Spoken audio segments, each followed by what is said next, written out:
ಏ ದೇವ್ರೆ, ಹೆದ್ದಾರಿ ಬದಿಯಂಗಿದ್ ಬಾರಲ್ಲ ಹಿಂದಾಕ್ಕಂಬ್ರ. ಸ್ವಾಮಿ ಬಬ್ಬರ್ಯ ದೇವ್ರೆ, ನನ್ ಬಾರೊಂದ್ ಹಿಂದೊಯ್ದಿದ್ದ ಅನ್ಕೊಣ್ಕೊ, ಇಲ್ಲ ಅಂದ್ರೆ ನನ್ನ ಮ್ಯಾಳಿ ಕಡ್ಕಂತೆ. ಕುಟುಂಬ, ಏ ಕುಟುಂಬ, ನಿತ್ಕೋ ನಿತ್ಕೋ ಕುಟುಂಬ. ಯಾರದ? ನಾನ.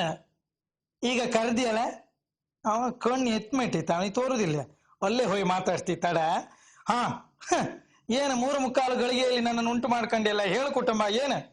ಈಗ ಇವನೇ ನಿಂಗೆ ಒಂದು ಮಾತು ಹೇಳ್ತಿ ತಿಳ್ಕೊ, ಈ ಮಧ್ಯಾಹ್ನ ಕತ್ತಿ ಹಿಡ್ಕೊಂಡ್ ತಿರ್ಗೋಕ ಆಗ ಆ ಬಡ್ಕತ್ತಿಗೆ ಆಗಕ್ಕ ಕೆಳಗಕ್ಕ.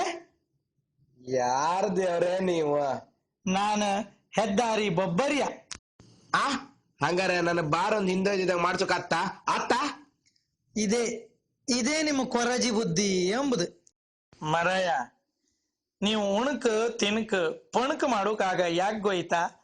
ಆಗಳಿಕಿದೆ ಹೆದ್ದಾರಿ ಅಗಲಾಪತಿನ ನಾನು ನನ್ ಕಣ ಇದ್ದು ಎಷ್ಟೋ ಗಣಗಳನ್ನ ನೀವು ಕಿತ್ತಿ ಹಿಂದೆ ಹಾಕಲ್ಯ. ಆಗಳಿಕ್ ಒಂದ್ ಗಣರು ನಿಮ್ಮ ಮನೆ ಬಳಿ ಬಂದು ಬೇಡಿತನ ನಮ್ಮನ್ನ ಹಿಂದೆ ಹಾಕಬೇಡಿ ಅಂದೇಳಿ ನಾನೇ ಕುಂದಾಪುರದಾಗಿದ್ದ ಹೆದ್ದಾರಿ ಬೊಬ್ಬರಿ ನನ್ನನ್ನೇ ಕಿತ್ತು ಹಿಂದೆ ಹಾಕಿರಿ ನೀವು.